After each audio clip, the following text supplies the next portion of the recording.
I spend time watching Frasier from time to time now. My wife still likes the show. She thinks our kids should know what Dad did for a living and sort of why people look at me sometimes funny. Hello, I'm Kelsey Grammer, and I'm looking through a scrapbook of my co-stars. Oh, well, this is Cheers. The final episode of Cheers.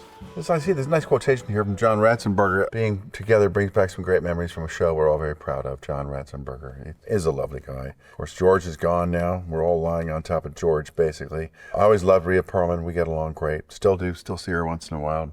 Woody and Ted, of course, things haven't really changed much. This shot down here, when we're all looking at our own show, I guess, this is in Boston. We're at the restaurant, actually, upstairs at the Bull and Finch. What's funny about this show is that I think what happened was people were actually more intoxicated with the idea that we were finally, finishing the show.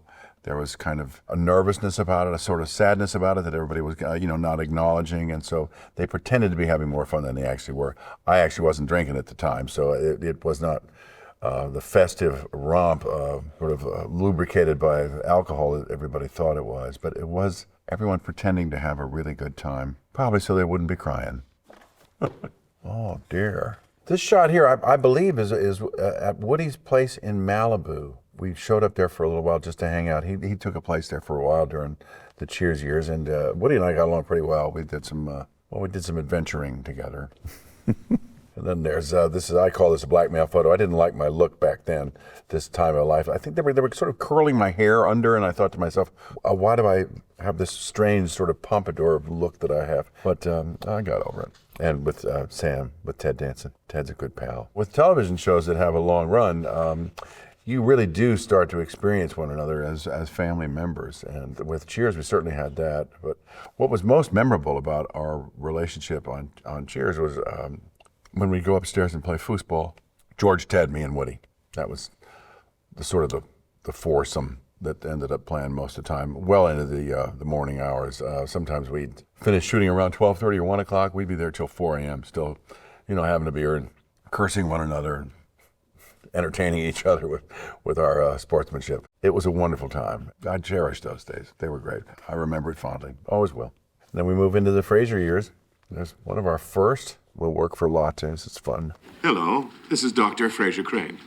Yes, the one on the radio. With Frasier, of course, it was I didn't really grow up with a father, and I never had a brother. So in terms of the dynamic of that relationship, I feel like I had a chance to really understand what it was to have a father and to have a brother, because I felt close to them in that way, as well as, respecting the fact that they were actors and people that were separate from me. Thanks, Frasier. I guess I don't say it often enough, but you're a good kid. Oh, thanks, Dad. There's something I don't say often enough. There's nothing you don't say often enough. Right, Dad? We weren't family, but it felt like family. And I had a chance to tell them both so, and that was really nice. Oh, and there's Woody again. Yeah, Woody came back. Ted came back for Frasier. And, well, whenever somebody from Cheers would come and visit, of course, there was this sort of sense of there was royalty visiting the set, a true celebrity, But by the time they actually came around to visiting, we were pretty confident that the show we were doing was of note as well. So it was a nice gesture for them to come, and they were well met, and we were very glad they were there. It did pretty well anyway. This is the 100th episode here we shot in Seattle. Frasier was trying to get to his own celebration. It parroted his radio show. I think it was supposed to be maybe his 1,000th episode on the radio and our 100th. On television. So it was a lift from our own life, our own sense of celebration. And of course, he never made it. So, typical.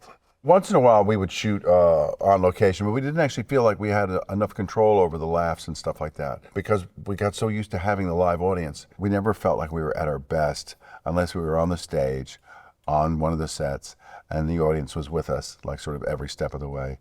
Breath for breath. That's, I think, the key to sitcoms and being successful in sitcoms is that audience. They tell you right away whether it's working or not, whether it's really funny. When they start to laugh before you've actually said the punchline, that's when you know they're with you. There were a lot of episodes in Frasier that I actually thought were pretty great. I remember them for different reasons than other people would necessarily. I enjoy a memory connected to what I learned about somebody on the cast during a particular show. But in terms of funnier shows, I think the Les Frères Heureux show was pretty great, where we opened up the restaurant and when Daphne hit the fake eel over the head and knocked it out. Oh, for heaven's sakes! Miles couldn't speak after that. There was another episode, a Valentine's Day episode, which I directed, and I got stuck in my shirt. I got my hand stuck in the shirt and just kept going. It's one of my favorite moments. It's sort of, we kept on camera, so, it was fun. These are some interesting shots here. That's a Frasier applause show. That's when we'd come out and take our bow at the end. Yeah, this is me directing an episode. This is when we went outside onto the street for I think it was like the episode where I wasn't happy about what I'd done, and my high school roommates, my high school mates, had amazing careers, and Frasier wasn't going so well. He had been fired from the radio station, so he ended up walking the streets of the back lot of Paramount, walking through the streets of Seattle, searching for his soul. That's Katie Garrettson. She was one of our directors and first AD throughout most of the season. She was great.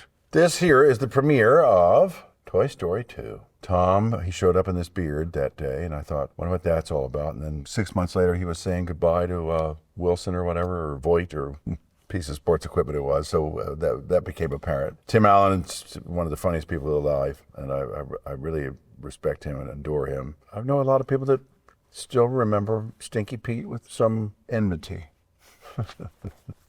It's Tracy. I do remember shooting the episode and Girlfriends where I was myself. Always odd to play yourself, but I was sort of hit and run. I just sort of did it, and we were fine with it. Happy turkey. Don't follow me. I was very proud of the show. In the early 90s, NBC every year would have this little sort of get together and say, we got to do some more stuff for minorities, we got to do some more stuff for diversity. And I thought, well, why aren't you?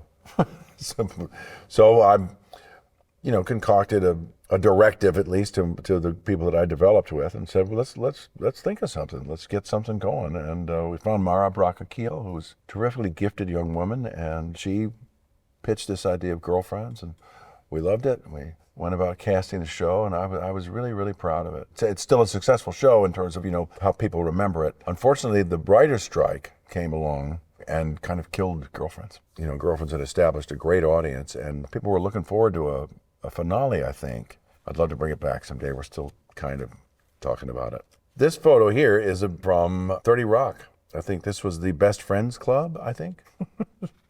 This is a silly, ridiculous show, and I was silly and ridiculous in it. Isn't it Frasier? No, it's Frasier, and I should know. I'm Frasier. It was pretty much as silly as you can imagine it being. Yeah, they were fun people. They were in their stride by then. And of course, I was playing Kelsey Grammer in this show as well, which was pretty silly. Although they created another character. The second time I did it, I was Kelsey Grammer, sort of like a super agent spy kind of Kelsey Grammer. They sang a song about me. And Who's that man behind the curtain? His kiss will make you certain of the one name you'll be flirting during love making. Kelsey. Oh yeah, here's the Best Friends Club, and they were profoundly involved in very childish things. Oh yeah, this is a picture from Swing Vote. Kevin was great, and Stanley Tucci and I became great friends then. We ended up doing another job together. We did Transformers together a few years later, and it just terrific time. What was funny about this film, when Swing Vote opened, it was like the day after I think Bear Stearns went belly up, and the true Wall Street meltdown occurred. So nobody was going to the movies. It sort of died an unfortunate death. I made a few friends then. It was nice. And Stanley being one of them. Nathan is terrific actor. Terrific experience. Cannes Film Festival for The Last Stand. My appearance as Beast in X-Men, the first time. Wolverine. I hear you're quite an animal. Look who's talking. I loved Hallie. We got along great. I loved Rebecca. They stuck us in the same car together, and I was so impressed with her because I didn't really know how to be on a red carpet. I never really was very good at it. And when she stepped out of the car, just went sort of put on the thing. I was very impressed with her. So she's done very well. And Hugh was a terrific leading man. A great time we had. Oh, good Lord. Okay. Stockard Channing, Henry Winkler. Out of Practice. About doctors. I directed this episode, and I had a wonderful time with them. They were really delightful. It was my first foray as just a director, which we got on the air for a while. Modern Family, where I played Keith, the former ringmaster boyfriend of Eric Stone Street. It was as silly as anything I've ever done in my life. Yes, Keith. What was it you did again? I remember you wore white gloves and gestured a lot. Subway mime? I commanded a circus. But I did like how, in a moment when he was talking with his partner, he said, "Oh yeah, so I suppose the circus is just supposed to sort of manage itself." They were poo-pooing the idea that a ringmaster was important, and he was defending the position that I had held. So I was quite proud to play it. It was pretty silly. I was not on set with Ty Burrell, but Ty Burrell I directed in Out of Practice, and he's right here. Ty Burrell understudied me as Macbeth 20 years before, something like that. So I'd known him forever. He originally was in a show called Back to You with us. He was cast as one of the on-the-scene reporters in the show, and it was very funny. He was so funny. But that was another victim of the writer's strike. Everybody just sort of thought we were going to do something wonderful. We just all ended up losing our jobs. Yeah, there they are again. That's the cast of Out of Practice. Good bunch.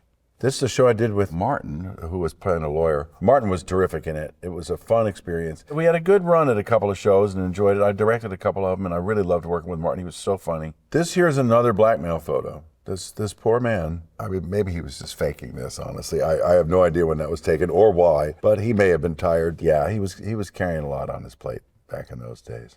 Delightful guy. Yeah. Oh, Arnold. Yeah. Oh, yeah, okay, that's all expendable stuff. Tony was great in it. I mean, I had a great time doing that. I love working with Sly, too. And so I didn't really work with Arnold, but I guess we're at the sort of press thing at that point. I did do a scene with Antonio. I did do scenes with Sly, but that was kind of it. It wasn't. And then I was flown home after 3 days in Bulgaria. It might have been 4, but when the film opened, I was talking to Harrison Ford, and he said, "Boy, I love working this way. I flew in for 3 days and I was done." So it has an appeal for a lot of people. You don't spend a lot of time doing it, and then you kind of see a movie at the end of it, and it's pretty great. So here's the reboot of Frasier, the latest one, which I really liked. I still have a notion in my head that we could actually do some more of these. So we're working on that idea. But Jimmy did the first one. Jimmy Burrows is here, directed the pilot. This was the Christmas show we did. The last episode, the very last episode we did. I directed that one. And there's the cast. I mean, they were wonderful. Absolutely wonderful. The idea for the next ones, of course, that Frasier had graduated from his previous life. He'd flown to Chicago at the end of the first show and was chasing love. He was trying to get back with Charlotte. The second Frasier ended up, what brought them all together was Martin's funeral. Of course, John having died, I thought that it was important if we were going to do this again to actually honor him. And it seemed like the right kind of impetus to start a new episode, a new season, or a new show, basically. It became the reverse of what the previous show was. Frasier had to resolve issues with his dad, and now Frasier had to resolve issues with his son. We had some wonderful actors on the show. What was funny about the second Frasier, there was such an appetite for it. When we shot on Stage 25, the first Frasier at Paramount, we ended up with I think we had about 140 in the audience. The second season of the second show, we moved to a film set that had never been a TV set, had never been a sitcom stage. And we had 400 seats, and we were always turning people away. There was such an appetite for the show, such a friendly energy around it. I'm not exactly sure how it fell through the cracks a bit. I mean, Paramount Plus, I remember watching football, and the writing was on the wall, I guess. They just weren't particularly interested in keeping the show around. That happens. It's TV, But I was very proud of it.